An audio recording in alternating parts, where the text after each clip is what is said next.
I'm Scott. I'm Bill. And we're the Trade Guys. You're listening to The Trade Guys, a podcast produced by CSIS where we talk about trade in terms that everyone can understand. I'm H. Andrew Schwartz, and I'm here with Scott Miller and Bill Reinsch, the CSIS Trade Guys.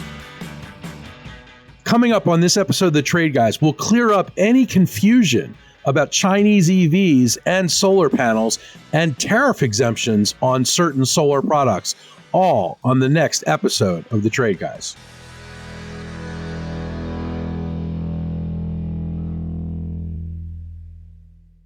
Okay, Trade Guys, it is great to be back with you. I want to jump right into it. We've seen the administration be very active on climate and trade issues of late, including its recent tariff hike on Chinese EVs and solar panels. So, can you explain why it followed up that announcement with the removal of tariff exemptions on certain solar products? How does that actually fit into the recent Biden administration policies? I'm a little confused. Well, there's so many pending solar issues that I'm not surprised you're confused, Andrew. By the way, this is going to be Tariff Day. Fair warning to everybody out there, because we're going to be talking about... Tariff Day it is. It's National Tariff Day. It's International Tariff Day. Actually, apparently, according to The Hill, it's National Vanilla Milkshake Day. Which is important too. It's better than National Tariff Day, but we're stuck with tariffs here on the Trade Guys. There's a panoply of outstanding trade issues involving solar panels. And just to run down them, there were in the beginning anti-dumping and countervailing duty tariffs against Chinese panels that go back a while, which have caused the Chinese to try to circumvent the law by shipping the panels with some modifications in through other countries, which I'll get to in a minute. In addition to that, we also need to talk about who the industry is, but the industry sought and received, first from Trump and then renewed by Biden, Section 201 safeguard tariffs against Chinese solar panel imports. That's the statute where you don't have to allege anything illegal or unfair. You just have to allege that where you're being hurt by it. And the purpose of the statute is to provide temporary relief. The WTO rules allow basically a max of 8 years for the relief. We are now in the 6th year because it started in 2018. And so the next president will have to figure out if he wants to do anything more. They're supposed to expire now in 2026. That one relates to part of Andrew's question, because initially those duties were applied to what are called monofacial panels, which is a fancy term for panels where all the solar cells are on one side. And so they point in the direction of the sun, but they don't turn around. The alternative are bifacial panels, which have solar cells on both sides, and you can manipulate the panels so one side or the other is always facing the sun, and therefore you can obtain more energy. That wasn't a big thing in 2018 when all this started, but they're a much bigger thing now, partly because they were exempted from the 201 tariffs, which of course quite naturally meant surge in the imports of those because they weren't covered by the tariffs. What President Biden did last month was to include bifacial panels in the tariffs. So I think from his standpoint, plugging a loophole. In addition to all that, as I referred to circumvention, this stuff is like squeezing the balloon. And if you squeeze the balloon in one place, in this case, you tamp down Chinese exports of this stuff, but then the balloon just shows up somewhere else. And what started to happen was, first, Chinese started shipping panel components to Vietnam, Cambodia, Malaysia, and Thailand, which started exporting panels to the United States with enough assembly in those countries to justify calling them panels from those countries rather than Chinese panels. There is in U.S. law, though, a provision in the dumping and countervailing duty law called anti-circumvention provision that says if you do that and Commerce decides that you've done that, they can apply the original tariffs on the Chinese panels to the ones that come from Malaysia, Cambodia, Vietnam, and Thailand. That case is underway. The Commerce Department has found affirmatively, preliminarily, on that case. Biden imposed a 2-year tariff holiday on that, meaning that if Commerce ultimately did find duties, they couldn't impose them for 2 years. That ban expires next week. So there's about to be a new set of tariffs, assuming final determination from Commerce, if that hasn't been made yet. Then to top all of that off, companies in those four countries, not being dummies, have figured out, why don't they just cut the Chinese out and start making their own panels that are made with solar cells that come from somewhere else, Germany or Korea or various other places. So you don't get the circumvention argument because they're not Chinese panels and they're not Chinese solar cells. So they started doing that. And so what do you have there is promptly the American industry filed a complaint against solar panels that originated in those four countries, coming from those four countries. And the first shoe dropped on that a couple of weeks ago when the ITC, the International Trade Commission, which gets the first cut in these cases, decided preliminarily that there was injury being caused to the domestic industry by virtue of panels coming from those four countries. That's not the same panels as the ones that have Chinese ingredients that are circumventing. They're all coming from those four countries as well. So it just gets layers and layers and layers. The ITC decision was not a surprise. The bar for making a preliminary affirmative injury determination is very low. I think the commission finds affirmative about 95% of the time in those cases. The real issue will be if the Commerce Department finds dumping or subsidization from those countries, and that's probably another 45 or 60 days down the road before we'll see that. But the other element that's important here is to answer the question of who is the industry? And this is an unusual industry because it consists of two parts that are at odds with each other. There's the people that make them in the United States, who are the primary victims of everything I've just been talking about, because the panels that come in compete with domestic producers, most of whom have gone out of business because of all the competition. But there's still some left. And the point of the 201 tariffs was to save them and provide 4 or 8 years of relief to allow the industry to rebuild and become more competitive. The other part of the industry, which is a larger part, are the people that install these things. They install them on rooftops. They install them in large enterprises. If you've ever driven past these things, there will be acres and acres of these panels out there that are creating electricity for commercial consumption. We have a place on the Eastern Shore, and every time I go there, I drive past one of these fields. A lot of panels out there collecting sunlight. And the people that install all these, they're not really interested in all these duties because they buy Chinese panels or they buy panels from these other four countries and they want to install the cheapest ones possible. And the tariffs make them less cheap. So the industry is divided. In job terms, the installing part is far larger than the production part. A lot more jobs at risk here. On the other hand, if you want to have a U.S. industry, it's obvious you need to do something to protect it, which is what the Biden administration is trying to do. But then again, on the third hand, I think we're only on three hands at this point. If you want to accelerate the transition to solar and the transition to green, you want to have the cheapest products possible. And so then you got to let in the Chinese and the Vietnamese, Cambodians, Thais, and Malaysians. But if you do that, you destroy the domestic producers. So that's the dilemma. Scott is going to solve all this. It is a nest of snakes. These strands of it are quite complicated. And in some ways, that's the problem, because what you have, panoply of mostly temporary trade actions. The anti-dumping and subsidy cases, finance departments of companies would view them as temporary. Certainly anything from Section 201, safeguards are by definition temporary in nature. They come on, they expire. This whole notion of all these trade measures, though, complicates investment, which is probably the big problem in alternative energy at the moment. So let's wind the clock back a couple years and look at the Inflation Reduction Act, ironically named, but containing a lot of incentives and subsidies to build a clean energy infrastructure of various sorts and supply the country with clean energy.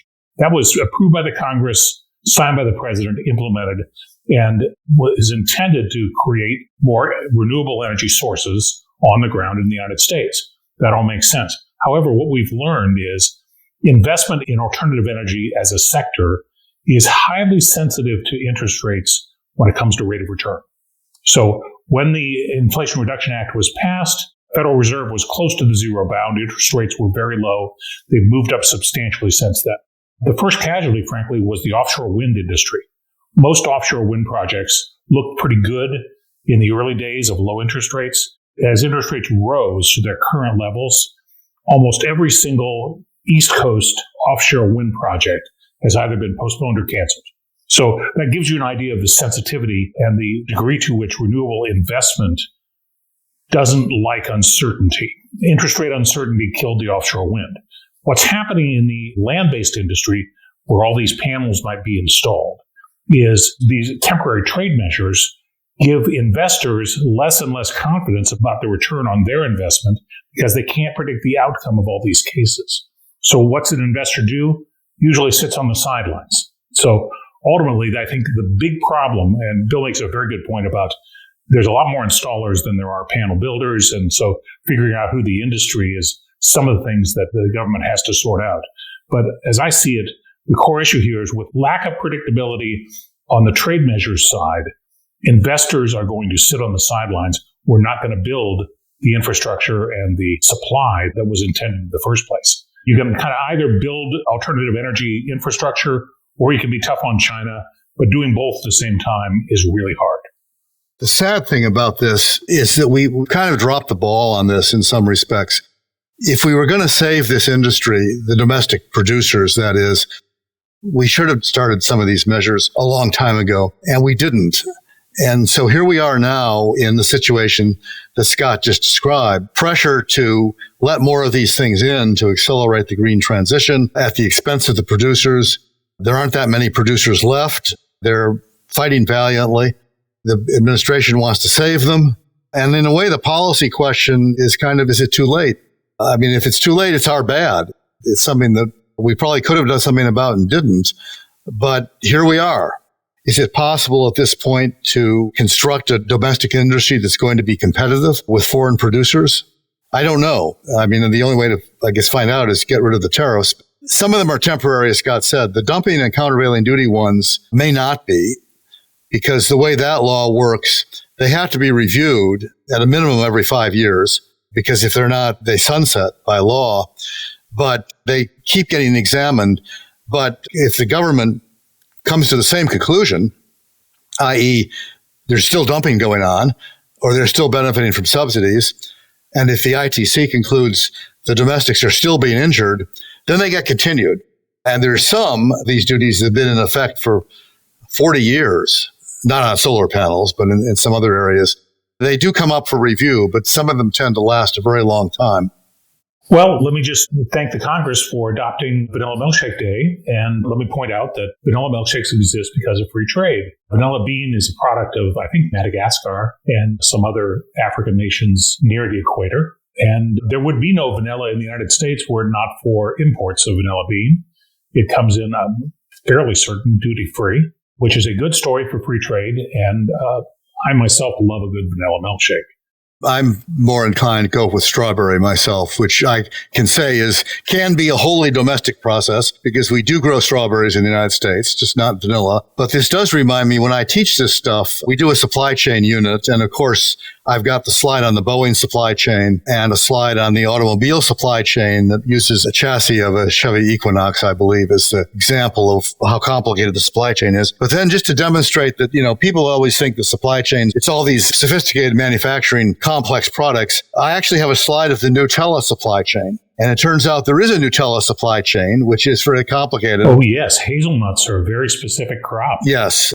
Mainly in Turkey. And we don't grow a lot of hazelnuts in the United States, and we don't grow cocoa beans in the United States either. The Nutella supply chain, Nutella is headquartered in Italy, but there's links to a number of African countries for the cocoa and to Turkey for the hazelnuts, to East Asian nations for palm oil, which is an ingredient in Nutella, which may be appalling to some of you that worry about things like that. Particularly worry about the environmental consequences of palm oil plantations. And then, of course, there's sugar, which comes from all over. So it's up there with National Milkshake Day. There's probably a Nutella Day somewhere, but not today.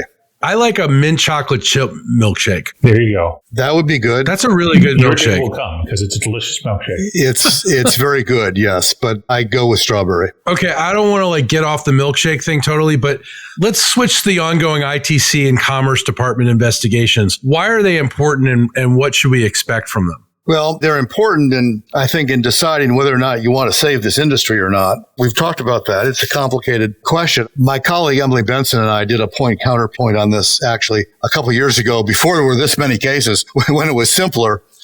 And I defended the rule of trade law argument. They're cheating. The Chinese are dumping and subsidizing, and we have a law against that. The WTO has rules against it. We ought to stick up for the law and the rules.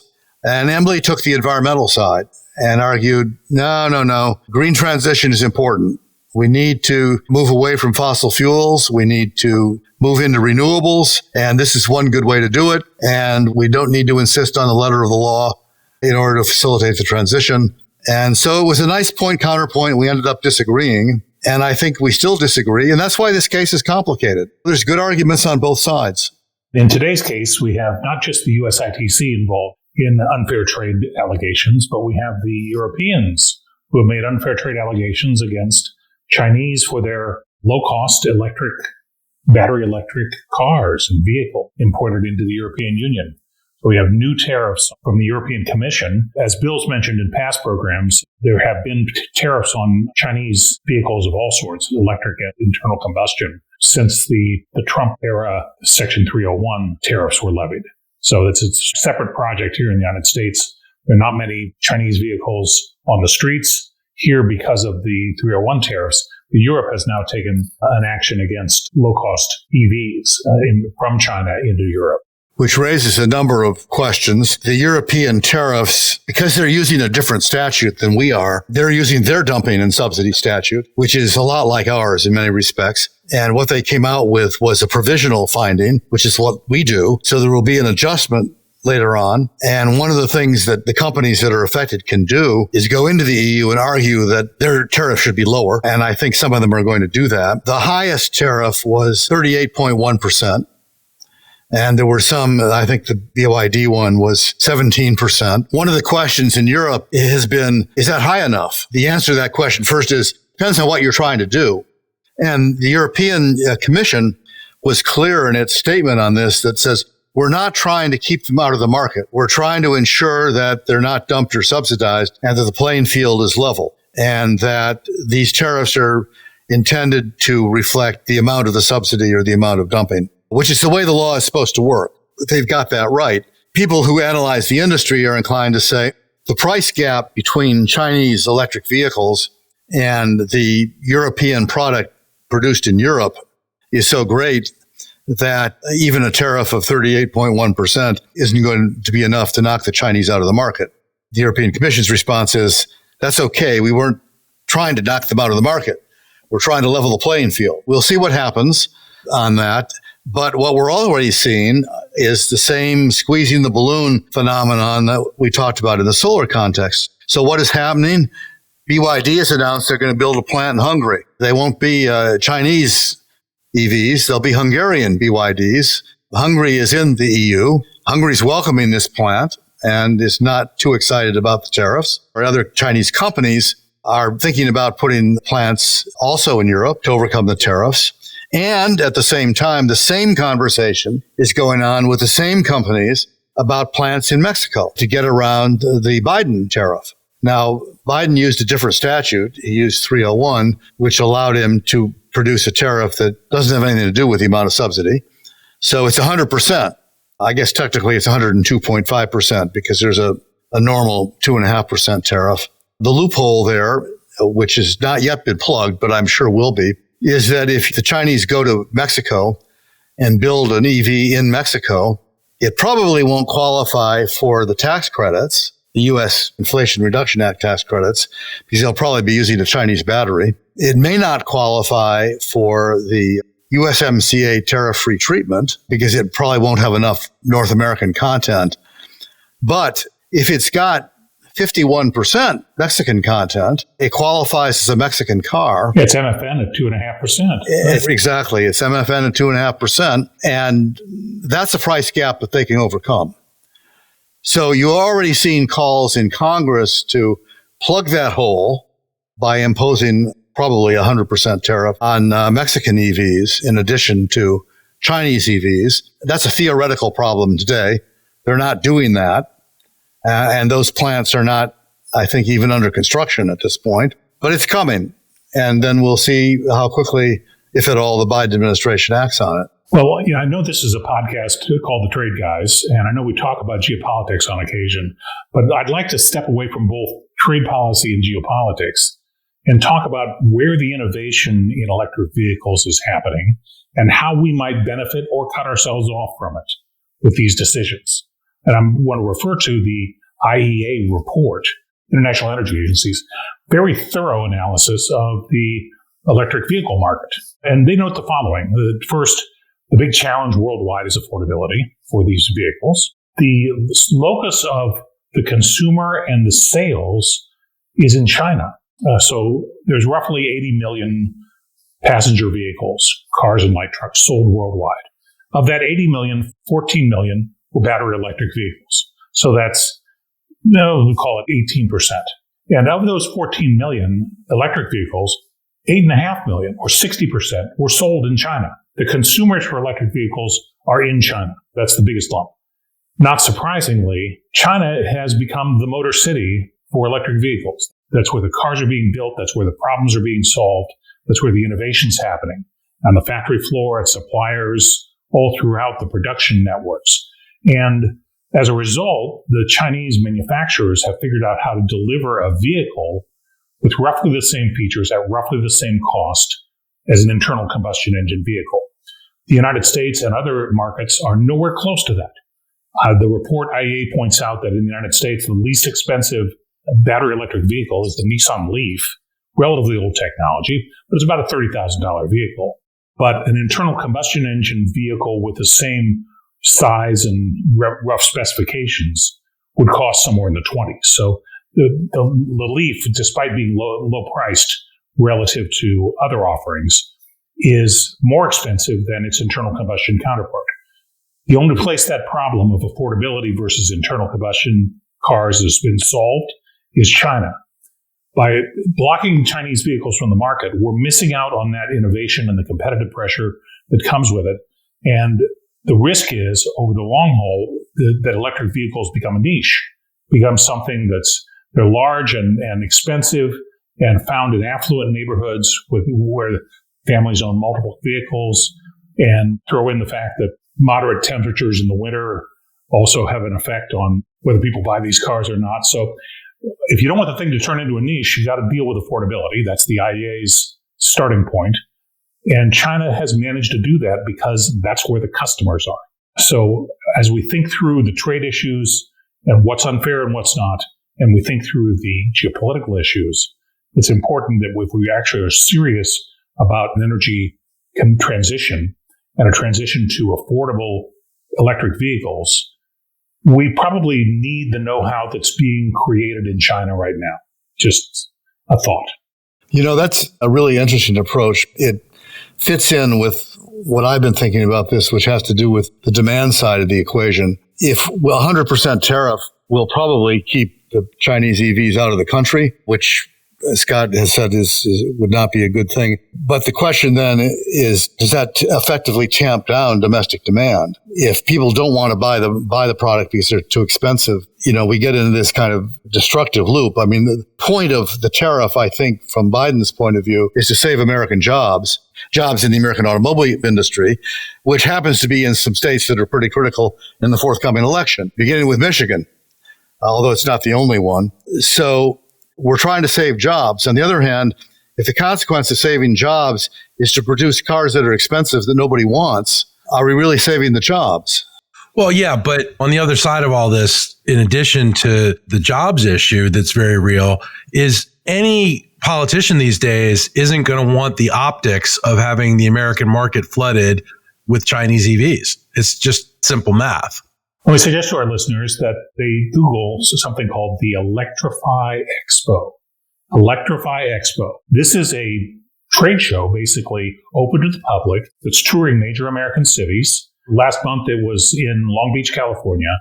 In July, it will be in Denver, Colorado. So it's coming to a city near you where manufacturers all around the world are demonstrating electric mobility. And go to the expo, see what's on offer, see how many of those are sold in the U.S. This is a very interesting market, has remarkable potential, and America is such an innovative country. It's full of entrepreneurs. It's full of creative people. Inventors are kind of our value added to the world. And I want to see American invention and creativity and entrepreneurship turned loose in this sector. And this is just a way to tease what's out there and who knows what's possible. I hope we'll think bigger, but the expo may help. Well, let's leave it today with thinking bigger. Guys, this is a terrific discussion. I'm sure we're going to be revisiting this, and we didn't even get to the drama in the ITC yet, but we will. One announcement before we go, Andrew. Congresswoman Delmaney is back and will be our guest next week. Terrific.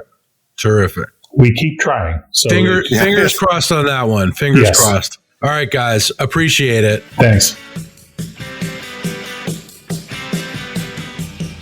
To our listeners, if you have a question for the Trade Guys, write us at tradeguys@csis.org. That's tradeguys@csis.org. We'll read some of your emails and have the Trade Guys react to it.